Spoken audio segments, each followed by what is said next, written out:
في يوم من الأيام في سنة من السنين كان خارج الأصمعي من مسجد البصرة، وهو ماشي قابله أعرابي. الأعرابي قال له: أنت منين؟ قال له: من بلاد الأصمع. فقال له: أأنت الأصمعي؟ قال له: أيوه أنا الأصمعي. قال له: جاي منين؟ الأصمعي قال له: جاي من مكان يتلى فيه آيات للرحمن. راح قال له: أو للرحمن آيات تتلى؟ فالأصمعي قال له: آه. قال له: طب سمعني. راح الأصمعي قال له: قرأ عليه: والذاريات ذروة حتى وصل: وفي السماء رزقكم وما توعدون. فراح جه الأعرابي قال له: حسبك بس ما تكملش. كان معاه ناقة ذبحها وقال للأصمعي: أنا عايزك تساعدني على توزيع الناقة دي دلوقتي حالا. الأصمعي قال لك: وزعنا على اللي رايح واللي جاي لحد ما الناقة خلصت.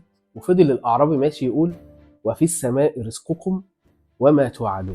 فالأصمعي بيقول لك: عدى كام سنة ورحت تاني الحج، قابلت نفس الراجل. قال له: يا أصمعي زدني من آيات الرحمن. فراح الأصمعي قرأ عليه برضه سورة الذاريات حتى وصل: وفي السماء رزقكم وما توعدون. فراح الراجل الأعرابي قال: لقد وجدنا ما وعدنا الرحمن حقا. فالأصمعي كمل الآيات قال: فورب السماء والأرض إنه لحق مثل ما أنكم تنطقون. فراح الأعرابي قال له: من الذي أغضب الجليل حتى يقسم؟ ألم يصدقوه حتى ألجأوه أن يقسم؟ وقالها كذا مرة. المعنى ده وقفني كتير قوي. من الذي أغضب الجليل حتى يقسم؟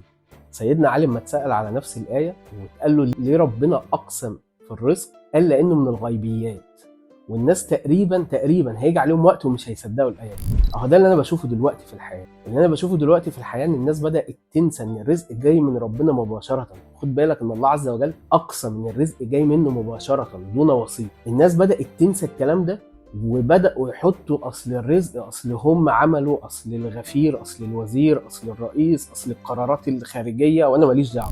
اما ربنا يقسم بحاجة اعرف ان انت تتأكد انها 100% صح.